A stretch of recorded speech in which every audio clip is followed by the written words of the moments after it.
Ay! Ganyan, habang nalilindol, magsisex doll lang. Pag nililindol daw, kakaroon daw ng sex. Nakaupo. May mga sakit ba kayo? Ba't lahat kayo naka-jacket?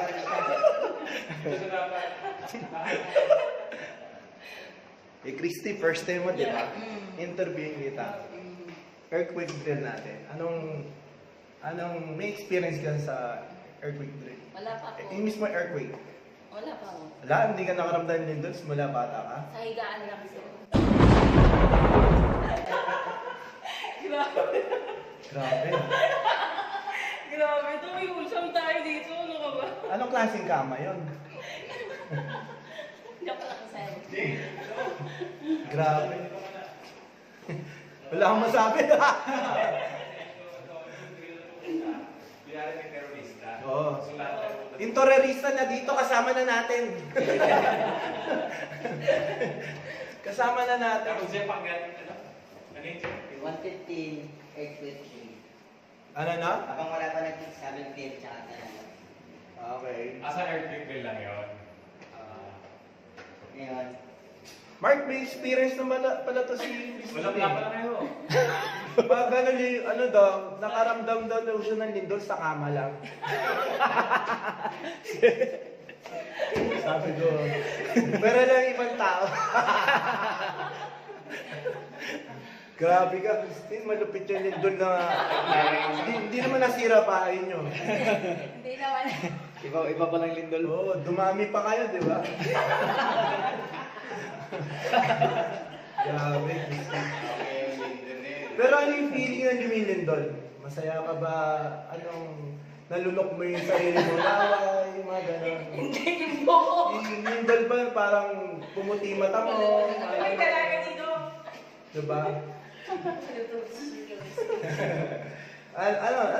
Anong experience mo? Tuloy na natin yan yung sa kama. Kwento sa kama.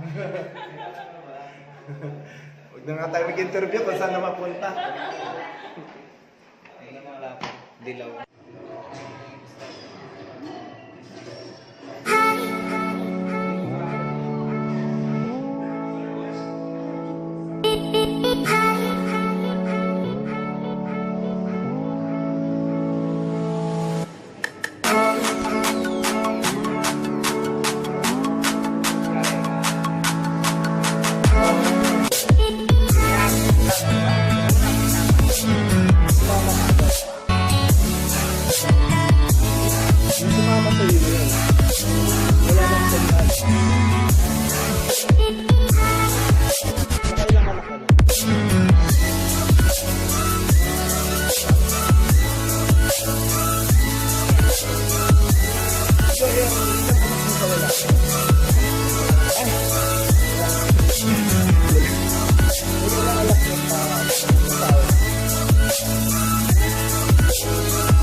dapat. Yung mga lindol dapat. Jet, diba?